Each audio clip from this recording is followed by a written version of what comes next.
Di Indonesia itu keadilan itu diminta pun tidak dapat. Oleh sebab itu ada anekdot tuh, ada seseorang datang ke pengadilan lalu melapor, "Pak, saya datang ke sini, mau apa?"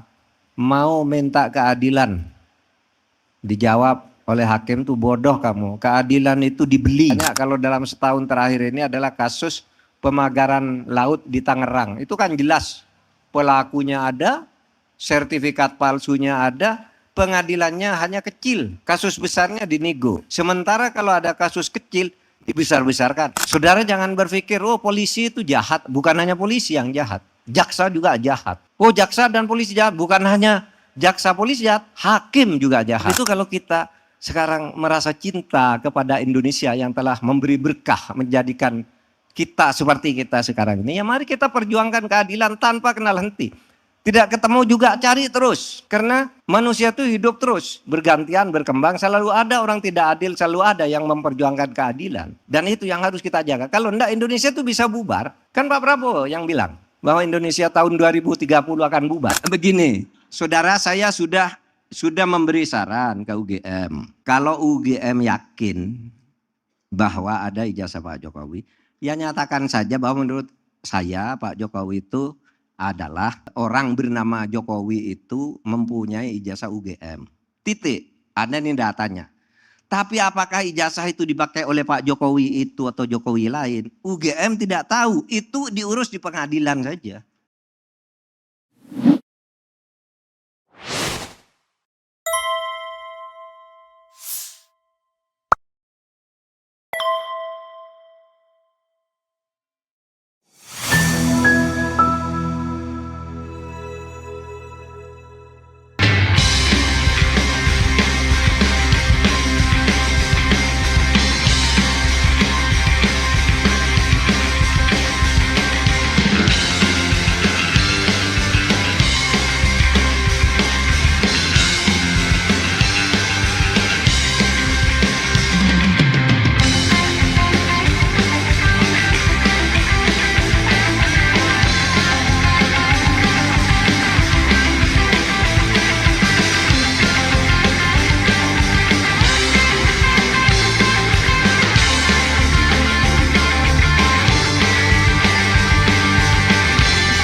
Assalamualaikum warahmatullahi wabarakatuh. Karena pencarian belum ketemu, maka saya tidak tahu juga masalahnya ada di mana. Nanti yang tahu nanti mungkin guru besar kita yang baru ini. Di mana sih masalah keadilannya? Tetapi begini, ini saya mengutip tor yang dikirim oleh Masjid Jogokarian ini, beberapa persoalan keadilan itu membuat kita cemas. Apa persoalannya? Pertama ini, di Indonesia tuh seharusnya keadilan itu katanya harus seperti udara yang datang kemana saja tanpa diminta. Seperti kita nih semua dapat udara ini, keadilan Tuhan. Kita ndak minta, ndak mencari, dapat gitu. Nah tetapi di Indonesia itu keadilan itu diminta pun tidak dapat. Oleh sebab itu ada anekdot tuh, ada seseorang datang ke pengadilan lalu melapor, "Pak, saya datang ke sini, mau apa?" "Mau minta keadilan." Dijawab oleh hakim tuh, "Bodoh kamu, keadilan itu dibeli, bukan diminta." Karena di Indonesia tuh keadilan memang sekarang banyak yang pakai jual beli. Kemudian kasus-kasus besar, ini saya ambil tor nih dulu, tor dari masjid ini. Kasus besar itu dinegosiasi. Kadangkala kasusnya hilang, padahal masalahnya jelas. Selalu contoh yang paling banyak kalau dalam setahun terakhir ini adalah kasus pemagaran laut di Tangerang. Itu kan jelas pelakunya ada, sertifikat palsunya ada, pengadilannya hanya kecil, kasus besarnya dinego. Sementara kalau ada kasus kecil dibesar-besarkan. Orang yang berita hari ini kan ada orang banyak sekali lah. Ada orang jualan di depan rumahnya sendiri ditangkap. Ada orang hari ini nih bertahun-tahun ngumpulkan koin tuh. Koin 50-an, 25.000, 100 disimpan bertahun-tahun. Lalu juga ditangkap katanya melanggar hukum. Itu kalau kecil, yang kecil tuh dibesar-besarkan. Yang besar kayak Pertamina, laut dan sebagainya, korupsi macam-macam lah di dunia perpajakan, pencurian uang, itu dinego-nego hilang gitu. Saudara, persoalannya ketidakadilan dan penyalahgunaan kewenangan serta penyalahgunaan kekuasaan yang seperti ini, itu soalnya terjadi di berbagai sektor. Saudara jangan berpikir, oh polisi itu jahat, bukan hanya polisi yang jahat. Jaksa juga jahat. Oh jaksa dan polisi jahat, bukan hanya jaksa polisi jahat, hakim juga jahat. Oleh sebab itu, lah iya. Jadi kalau saya ditanya, Pak, kenapa kok polisi begitu? Saya bilang jangan hanya polisi dong. Yang paling parah itu justru lingkungan peradilan itu semuanya berkaitan. Saya bilang gini, waktu rapat pertemuan dalam sebuah diskusi dengan polisi itu, Pak, kenapa perkara itu dari polisi ke jaksa kok lambat banget, padahal pembuktiannya sudah jelas. Polisinya bilang, Pak, karena kalau ke jaksa, jaksanya tuh minta uang.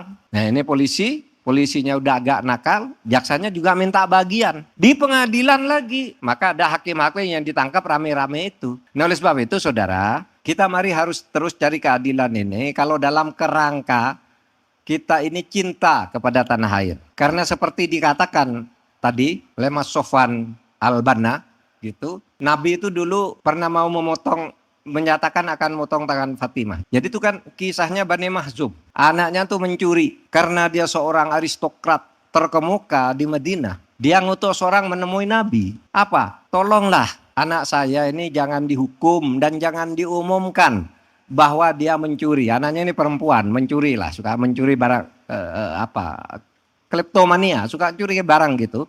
Barang kecil pun dicuri, ketangkap. Lalu datang ke Nabi melalui anak angkat Nabi. Katanya ini minta tidak dihukum dan mau bayar berapa aja lah. Yang dicuri itu berapa dibayar 10 kali lipat, 100 kali lipat bayar. Tapi jangan diumumkan, malu nih keluarga. Lalu ini kata Nabi, hai katanya, ingatlah olehmu semua. Hancurnya bangsa besar di zaman dulu sampai sekarang ini. Karena kalau ada orang besar, orang terkenal, aristokrat, orang kaya, orang punya pangkat, itu melakukan kejahatan, minta tidak dihukum. Tapi kalau ada orang kecil melakukan kesalahan kecil, langsung dikenakan hukum had, dihukum. Itu yang menyebabkan bangsa besar seperti dulu kan, zaman Nabi itu sudah ada Cina, Mesir, Romawi dan sebagainya. Itu bangsa-bangsa kecil berganti itu. Kejatuhannya karena tidak adil. Oleh sebab itu saya tidak mau memberi maaf kepada Ibnu Mahzum, anak Ibnu Mahzum ini, anak Bani Mahzum ini. Sehingga Rasul mengatakan, fa'ayyamallah law anna Fatimah binti Muhammad sakototu yadaha. Demi Allah, jangankan anaknya Bani Mahzum, anaknya Fatimah anaknya Muhammad saja kalau mencuri dan terbukti saya potong tangannya. Kenapa Rasul? Karena biar negara ini terjaga dan terpelihara tidak bubar. Jadi ketidakadilan itu saudara, berdasar semangat hadis Nabi ini, sejak jauh sebelum Nabi selalu membuktikan kehancuran bangsa-bangsa itu karena ketidakadilan. Sesudah Nabi sampai sekarang pun bangsa-bangsa besar mulai dari Majapahit, Singosari dan lain-lain sebagainya, Mataram yang terpecah itu hancur karena ketidakadilan. Oleh sebab itu kalau kita sekarang merasa cinta kepada Indonesia yang telah memberi berkah menjadikan kita seperti kita sekarang ini, ya mari kita perjuangkan keadilan tanpa kenal henti. Tidak ketemu juga cari terus, karena manusia itu hidup terus, bergantian, berkembang, selalu ada orang tidak adil, selalu ada yang memperjuangkan keadilan. Dan itu yang harus kita jaga. Kalau enggak Indonesia itu bisa bubar, kan Pak Prabowo yang bilang bahwa Indonesia tahun 2030 akan bubar. Lah ya. Gak usah ragu-ragu. Nggak usah ragu-ragu tuh. Itu kan ada di berita pada bulan Juni tahun 2018 tuh sebulan penuh mendiskusikan Pak Prabowo bilang Indonesia akan bubar tahun 2030. Kenapa? Karena ketidakadilan. Nah sekarang sudah diperjuangkan belum nih oleh Pak Prabowo? Kita tanya bersama-sama. Karena seperti kata Ustadz Sofwan tadi, Indonesia itu merdeka. Kalau kita lihat pembukaan Undang-Undang Dasar, pembukaannya saja itu ada 4 kata adil dan keadilan. Alinea 1, pri kemanusiaan dan pri keadilan. Mengapa kita merdeka? Untuk mengangkat martabat manusia Indonesia karena penjajahan itu melanggar pri kemanusiaan dan pri keadilan. Yang kedua, mengatakan Indonesia telah sampai ke depan pintu gerbang kemerdekaan yang merdeka, bersatu, berdaulat, adil. Itu alinea 2. Alinea 3 tidak ada kata adil, tapi alinea 4 ada 2 kata adil. Yaitu kemanusiaan yang adil dan beradab dan keadilan sosial. Beri pembukaan saja sudah ada kata 4 nih adil. Karena kita memang merdeka itu membangun keadilan. Keadilan itu apa sih? Keadilan itu sederhana. Qat'u syai'in ala mahallihi. Meletakkan sesuatu sesuai dengan porsinya. Meletakkan sesuatu pada tempatnya. Anda punya hak ini harus diberikan. Harus dilindungi hak-hak saudara itu. Hak kita semuanya. Nah saudara sekalian, ini sebagai... Oh masih banyak ya saya? Oke kalau gitu. Saya kira cuma sebentar. Dipanjangin terus, Bro. Dipanjangin terus.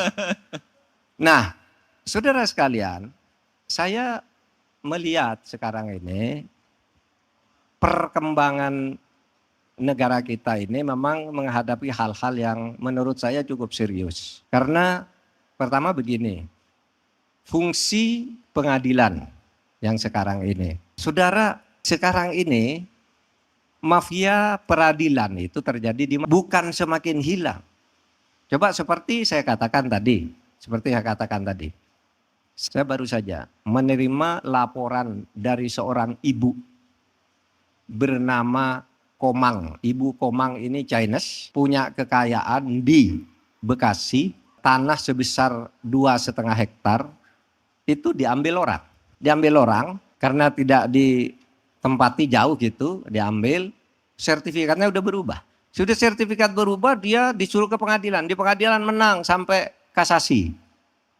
PK menang lagi. Sesudah menang mau eksekusi, muncul lagi penggugat baru atas tanah itu. Kalah lagi. Lah pokoknya dia sudah menang terus. Ini pada tahun 2017. Itu datang ke saya. Minta tolong karena tidak bisa dieksekusi. Kenapa? Kejaksaan tidak bisa mengeksekusi. Kenapa? Ini putusannya udah jelas. Udahlah gampang saya bilang. Saya panggil teman lah yang punya jalur ke kejaksaan itu. Gampang Pak ini? Pasti? Udah gampang? Sudah tolong dong. Begitu saya minta tolong dong ke kejaksaan. Ini tahun 2017. Punyanya Bu Komang ini kan hak dia. Ada ahli warisnya banyak yang harus segera membagi harta ini. Sesudah dia, udah Pak saya nih. Sanggup, jalan. Sudah itu datang ke saya. Pak katanya. Backingnya terlalu kuat Pak, kami tidak bisa. Itu 2017. Nah kemarin 4 hari yang lalu datang lagi kepada saya, ternyata itu belum selesai. 2017, padahal sebelumnya udah perkara lama, 2017 sampai sekarang nih, sampai sekarang tahun 2026 belum selesai. Kirim surat lagi ke Mahkamah Agung, ke Kejaksaan, terus tembusannya disampaikan ke saya. Terus gimana nih cara menyelesaikannya? Teman saya nih, Pak Louis Syihab, Menteri Luar Negeri. Sekarang nih, kasusnya sekarang ya. Dia punya tanah di Bekasi juga. Karena dia tanah investasi, tiba-tiba hilang. Berpindah ke orang lain tanahnya. Bertindak.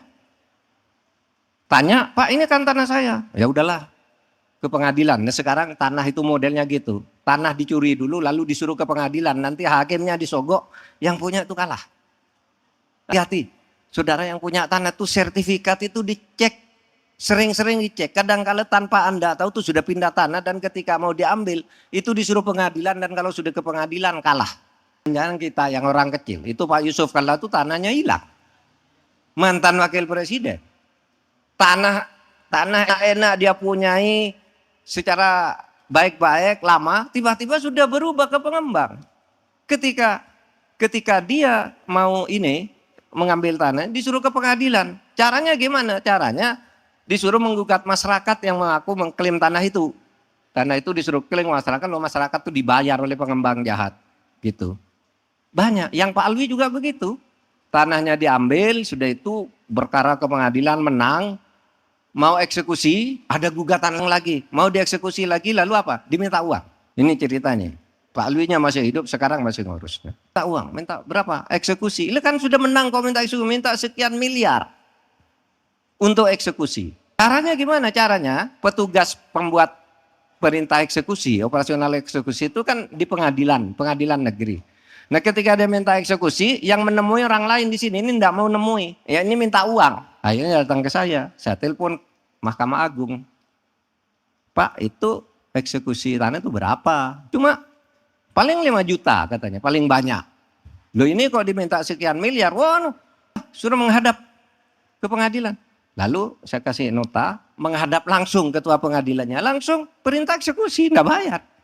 Ternyata petugas-petugas di depan itu main dengan calo, tidak mau menemui orang yang punya urusan, disuruh urus dia. Lalu kalau ada apa-apa yang disalahkan calonya ini. Itu. Terakhir, seorang datang ke saya nih.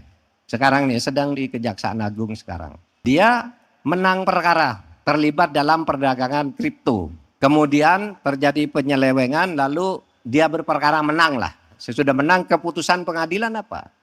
Keputusan pengadilan, ya, tersangka ini harus mengembalikan uang ke pelapor ini, ke korban ini, 214 miliar. 214 miliar. Dari mana uang itu? Uang itu sudah dititipkan oleh polisi ke Kejaksaan Agung. Ini uangnya sekian, bentuknya ini gitu. Nanti kalau ini menang kembalikan uangnya, kalau enggak ya nanti bagaimana bisa masuk ke negara. Ini menang, ternyata sesudah mau diminta uang itu sudah enggak ada di kejaksaan. Uang jaminan itu hilang. Itu sebabnya saya kirim nota ke Kejaksaan Agung, ini ada kasus ini loh, perkara nomor sekian. Lalu kan ada minggu lalu tuh Pak Jaksa Agung bilang, mengakui bahwa banyak barang-barang sitaan itu dipergunakan oleh anak-anak nakal, oleh jaksa-jaksa nakal di Kejaksaan Agung. Nah ini saudara keadaan kita sekarang. Nah oleh sebab itu ya kalau kita cinta kepada bangsa ini dengan segala kelebihan dan kekurangannya, mari kita perjuangkan ini, keadilan ini. Karena Anda berpuasa sekarang kan, untuk apa puasa itu? Puasa itu adalah agar kalian bertakwa. Nah takwa itu apa? Takwa itu banyak macamnya. Ada iman lalu ada takwa. Takwa itu implementasi dan. Nah salah satu implementasi dari iman yang disebut bagian dari takwa itu adalah adil, keadilan. I'dilu, berbuat adillah kamu. Karena adil itulah yang lebih dekat kepada ketakwaan. Kalau kamu tidak adil itu bohong, ngaku takwa. Itu bohong. Nah, oleh sebab itu mari kita implementasikan ketakwaan kita ini mumpung bulan puasa. Karena kita puasa kan ingin bertakwa, lalu jangan hanya ibadah mahdoh. Ibadah mahdoh itu ya taraweh, ya sholat, ya tadarus. Itu penting. Tapi jauh lebih penting dari itu adalah bagaimana hidup kita di luar masjid itu tetap islami. Tetap menjaga perilaku kita agar sesuai dengan ajaran Islam. Jangan kalau di masjid bertakwa, ada masjid minta ini Pak, ini kekurangan gedung ini nyumbang. Tapi di kantor dia korupsi. Itu takwanya hanya di masjid. Sama saudara pergi ke Mekah, umroh. Marah misalnya, benturan misalnya sama Pak Zainal, benturan. Wah, Sound effect. kesamaan. Misalnya ya umroh adesaan sama Pak Zainal, sama Pak Uceng gitu. Lalu sok jatuh ke injak, marah saya. Lalu bilangnya begini, Pak Zainal, untung kamu di Mekah. Kalau di Indonesia sudah saya hajar kamu. Saudara, Tuhan itu di Mekah dan di Indonesia sama aja. Kalau di Mekah gitu sabar gitu, di Indonesia sama, Tuhannya yaitu juga. Sama oleh sebab itu Tuhan di masjid atau Tuhan di kantor atau Tuhan di pasar itu sama. Tuhan di ruang kuliah kalau sedang mengajar sama dengan Tuhan yang di masjid itu. Kalau kamu sewenang-wenang kepada anak itu, berbohong kepada anak yang kamu ajar, tidak sopan dan sebagainya, berarti Anda menganggap Tuhan itu tidak ada di situ. Kalau Al-Quran itu bilangnya ainama tuwallu wujuhakum fatamma wajhullah. Kemanapun kamu berada, di mana, di situ Allah ada. Nah itu jenis atau ketakwaan yang harus kita bangun pada diri kita. Jadi takwa itu ada di luar rumah ibadah, ada saat kita ngaji, tapi yang lebih penting itu kembali ke apa yang dulu dikatakan oleh Kiai Ahmad Dahlan itu ya. Ketika seorang santrinya suruh baca surat Al-Ma'un. Sampai akhir itu udah bener bagus tajwidnya. Tapi kata Kiai Dahlan ulangi lagi. Sampai 7 kali si santri itu bilang, Kiai ini kan sudah benar, apa salahnya? Seringlah kamu ngulang itu karena kamu bisa baca ayatnya dengan tajwid yang bagus. Ya, nahwu shorof yang bagus. Tapi kamu tidak ngerti artinya itu. Apa artinya Kiai? Artinya itu bahwa Banyak di dunia ini orang mengaku beragama tetapi dia pendusta terhadap agamanya. Ara'aitalladzi yukadzibu biddin. Tahu kamu enggak? Siapa orang yang mendustakan agama? Siapa orang yang bohong? Mereka yang tidak punya kepekaan ketika di luar masjid, ketika di luar baca Al-Quran, ketika tidak sedang sholat, itu kamu tidak punya kepekaan sosial, kamu bohong. Kamu tidak peduli pada anak yatim yang diinjak-injak harga dirinya, pada orang miskin. Miskin seorang anak, miskin hanya karena ingin makan, ingin membayar sekolah, membayar uang sekolah 10.000. Karena miskinnya tidak ada yang nolong, negara sepertinya abai, dia terpaksa bunuh diri. Maka Anda mengaku beragama, yukadzibu biddin. Ada seorang anak minta makan kepada ibu. Bu, saya mau makan. Nak, aku tidak punya uang. Kamu jualan tisu aja dulu di jalan sana. Di proyek, jual tisu ke orang. Begitu jual tisu, depan orang ditabrak mobil truk proyek. Kita tidak peduli, negara tidak peduli. Nah, maka beragama itu Anda bohong. Maka sebab itu sholat yang disebut jenis ibadah khusus di dalam surat itu, fawailul lil musallin, akan masuk neraka kamu. Masuk neraka kamu. Orang yang sholat itu. Kenapa? Alladzina hum an sholatihim sahun. Sholatnya itu tidak membawa bekas keluar musola. Ya Allah, ihdinas siratal mustaqim. Saudara katakan tuh berkali-kali. Tapi sesudah keluar sholat, Anda tidak ikut siratal mustaqim. Anda ikut abdolin, ikut kesesatan. Padahal gampang mencari mustaqim dan kesesatan itu kan kita bisa bedakan, ada di hati nurani kita. Ya, ada di hati nurani kita. Kebaikan kata Rasulullah, al halal wal haram bayinun. Yang baik, yang halal dan yang haram tuh udah jelas batasnya. Gitu. Jadi kamu tahu mana yang bagus, mana yang tidak. Tapi memang ada wabainahuma mutasyabihat, di antara keduanya ada yang remang-remang. Nah, kalau ada yang remang-remang, kamu hati-hati, berbisiklah kepada hati nuranimu, ini benar apa tidak kalau saya lakukan. Ini melanggar hak orang lain atau tidak kalau saya lakukan. Nah, saudara sekalian, itu saja. Sudah cukup dari saya sebagai pengantar. Terima kasih. Poinnya itu Kembalikan. yang ditanyakan, bagaimana sih dari posisi-posisi yang pernah Pak Mahfud duduk itu, mana yang paling efektif untuk menegakkan keadilan? Sebenarnya sih itu instrumen negara, apakah itu eksekutif, legislatif, yudikatif. Kemudian itu kan posisinya untuk mengelola negara itu kan berjalan adil. Jadi semuanya kalau orang mau bekerja baik, semuanya bisa dijadikan tempat. Dan oleh sebab itu di UGM juga ada yang tanya ke saya dalam Kongres Pancasila kemarin, Pak Mahfud, Anda ini kan sudah pernah menjadi hakim MK, ketua MK. Anda ini pernah jadi Menko Polhukam, pernah jadi Menhan dan macam-macam gitu. Kenapa Anda masih protes-protes? Kenapa Indonesia tidak berubah? Orang Anda sudah di dalam, tidak melakukan perubahan. Nah, itu saya bilang pertanyaannya salah, karena yang kita perjuangkan itu kesadaran kolektif. Kalau super satu per pejabat gitu, saya bilang waktu itu, Anda lihat saja performance kerja dalam hasil Sigi Kompas tanggal 23 Desember tahun 2023, 2 bulan sebelum saya keluar. Itu tertinggi ratingnya. Kami dari Polhukam itu memberi share 81 terhadap rata-rata kepuasan publik yang 72 untuk pemerintahan pada umumnya. Yang tertinggi presiden 1, lalu kemudian rata-rata pemerintah 72. Polkam itu 81, di atas rata-rata. Tetapi kan tidak bisa mengubah apa-apa karena saya hanya ada di Polkam. Kalau yang lain tidak gimana? Misalnya kenapa Pak Mahfud tidak bisa menegakkan keadilan itu kan digarap dalam cara berhukum itu kan ada yang membuat, ada yang melaksanakan, ada yang mengadili. Yang membuat itu bukan Menko. Yang membuat hukum itu kan legislatif. Legislatif itu di situ DPR ditambah dan pemerintah itu ada sektornya, yang sektor ekonomi ya ke ekonomi, yang bagian politik dan sebagainya. Nah, jadi memang tidak mungkin kalau Anda katakan Pak Mahfud, Anda kok tidak bisa mengubah, kok ngeritik terus. Ngeritik di dalam, di luar ngeritik, sekarang macam-macam gitu. Ya memang harus begitu kalau Anda katakan bahwa orang yang berbuat baik, berusaha buat baik itu harus bisa mengubah keadaan. Di Indonesia ini tidak ada yang seperti itu. Anda mungkin punya idola namanya Mar'i Muhammad, Mr. Clean, paling bersih dari korupsi, tegas. Tapi apakah Kementerian Keuangan berubah meskipun pernah dipimpin oleh Mar'i Muhammad? Anda kagum pada Artijo. Apakah korupsi ketika ada Artijo? Enggak ada, di pengadilan rame juga. Hanya yang kebetulan ditangani Artijo aja yang bisa. DPR produknya kayak gitu, kita enggak boleh masuk. Jadi oleh sebab itu kesadaran kolektif itu pada seperti awal-awal zaman kemerdekaan dulu.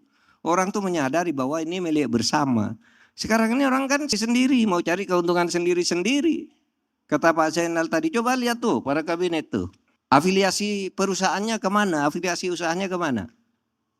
Ya karena itu serakah. Meskipun saya tidak punya sepeser pun perusahaan sampai sekarang. Nggak ada. Nggak punya saham satu pun, saya malah nggak ngerti tuh. Urusan saham, urusan RB, nggak mau saya. Gitu. Meskipun tawaran untuk itu banyak banget. Masa Menko mau cari gitu, gampang telepon. Nggak nelpon aja didatang, Bapak dapat. Nah, gitu. Tapi itu kan orang. Gitu, orang. Gitu ya. Nah, saudara itu cara memahami. Saya bilang, Anda kagum siapa sih orang paling bersih di Indonesia? Muhammad Hatta. Nah, Muhammad Hatta orang paling anti korupsi. Sampai wafatnya dia juga sedih bahwa Indonesia masih banyak korupsi. Pak Hatta sudah di situ. Kan bukan karena orangnya itu. Kesadaran kolektif kita. Gitu. Nah oleh sebab itu saudara, oleh kita kita berjuang saja. Ikmalu ala makanatikum. Berjuanglah kamu dari posisimu masing-masing. Itu firman Allah. Ini amil. Karena saya pun nih bekerja dari posisi saya, kata Allah. Berjuang aja kamu. Dan oleh sebab itu, kalau kita semua ingin baik, mari kesadaran itu mulai dari diri kita sehingga muncul kesadaran kolektif. Gitu. Nah sekarang politik kita itu sudah transaksional, sudah sulit dihindari. Saya kalau kita ditanya apa sih yang efektif? Nih Mbak tadi nih, yang paling efektif, Mbak yang dari Solo.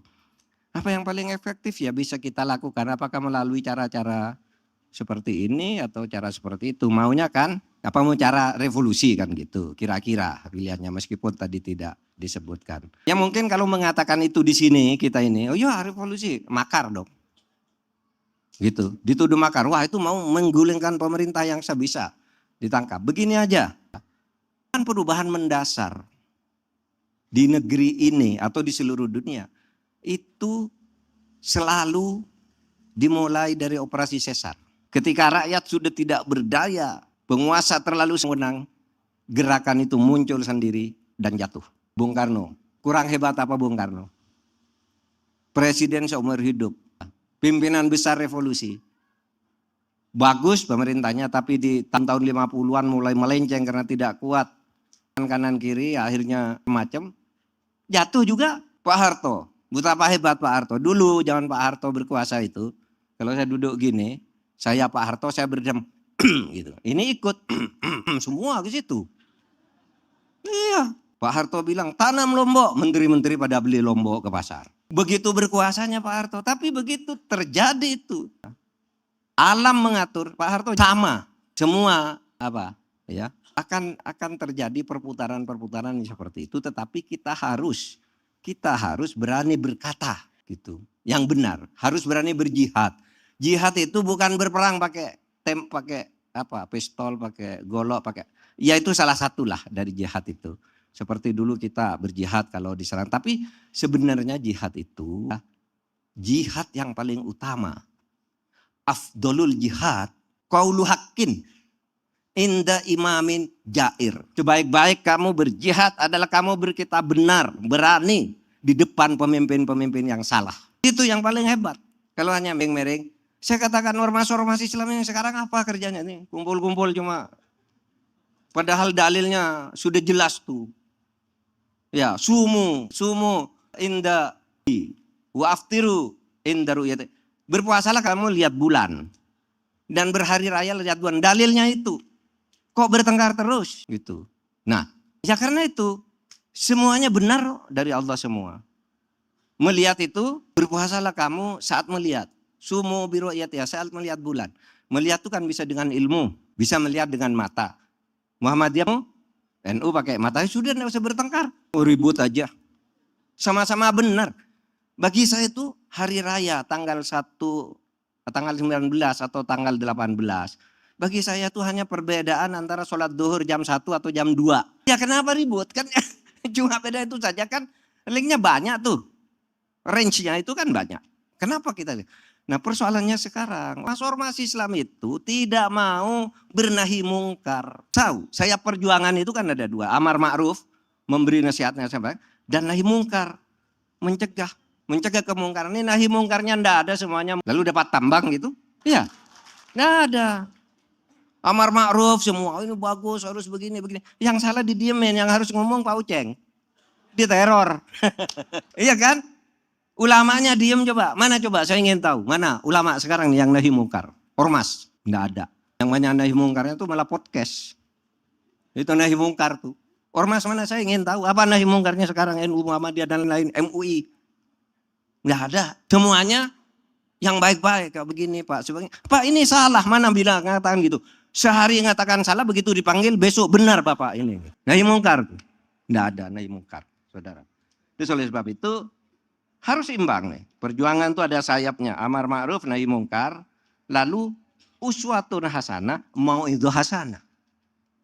Tidak bisa mau'idhah hasanah itu memberi nasihat kayak gini nih. Mau'idhah. Tapi tidak menjadi uswah. Orang hanya beri nasihat. Mau'idhatun hasanah itu hebat-hebat tuh mau'idhah. Tapi dia perilakunya blengsek. Tidak memberi uswatun hasanah. Nah, saya kira itu jawaban umum saya. Nah soal ijazah itu bagiannya Pak Zainal lah ya. Nah begini, saudara saya sudah memberi saran ke UGM. Kalau UGM yakin bahwa ada ijazah Pak Jokowi, ya nyatakan saja bahwa menurut saya Pak Jokowi itu adalah orang bernama Jokowi itu mempunyai ijazah UGM. Titik, ada nih datanya.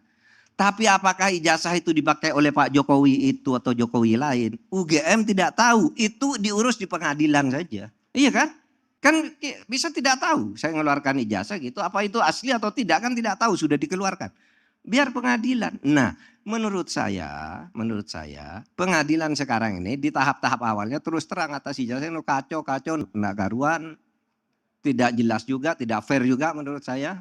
Bagaimana orang menuduh ijazah ini palsu, tapi bukan kepalsuannya yang diadili saudara.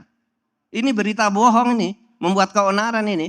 Sehingga nanti dia didakwa bukan karena menuduh ijazah palsu. Seharusnya kan dibuktikan dulu, palsu apa enggak nih.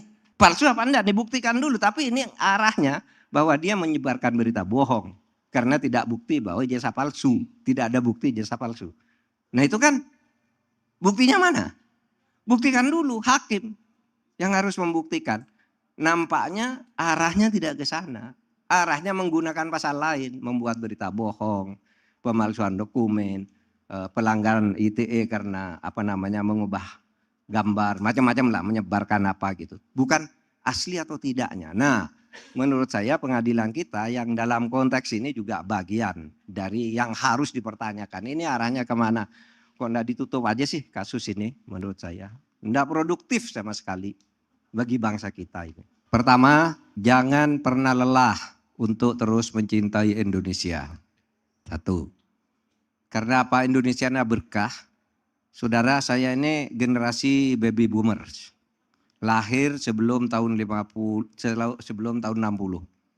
Anda semua kan masih muda. Jadi saya tahu betapa dulu sengsaranya Indonesia, terutama betapa terkucilnya umat Islam ketika itu.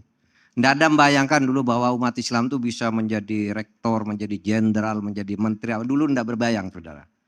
Umat-umat Islam kayak kita ini. Yang dulu yang lebih banyak yang ini. Tapi karena kita merdeka, maka kita bisa bersaing, kemudian ada reformasi, semuanya maju. Umat Islam yang pedagang ada, yang ini aja. Oleh sebab itu saudara jangan pernah lelah mencintai Indonesia. Ini akan terus maju. Kemajuan ini akan berjalan linier bagi Indonesia. Dan kita bertugas untuk mempercepat pertumbuhan linear itu agar nanti kemajuan ini terus meningkat. Bahwa ada kesalahan di ketata pemerintahan, mari kita kritik bersama-sama. Yang penting terakhir, kita harus berani melakukan apa? Membangun keadaban publik, membangun akhlak publik. Jangan hanya sendiri, jangan hanya di tempat ibadah, tetapi kita punya tanggung jawab sosial, tanggung jawab politik dan sebagainya agar Indonesia ini sebagai milik kita bisa maju secara bersama-sama, terutama umat Islam dari waktu ke waktu juga berperan sesuai dengan kapasitasnya, sesuai dengan kebesarannya, sesuai dengan idealismenya ketika dulu ikut membangun negara kesatuan Republik Indonesia ini. Sekian Pak.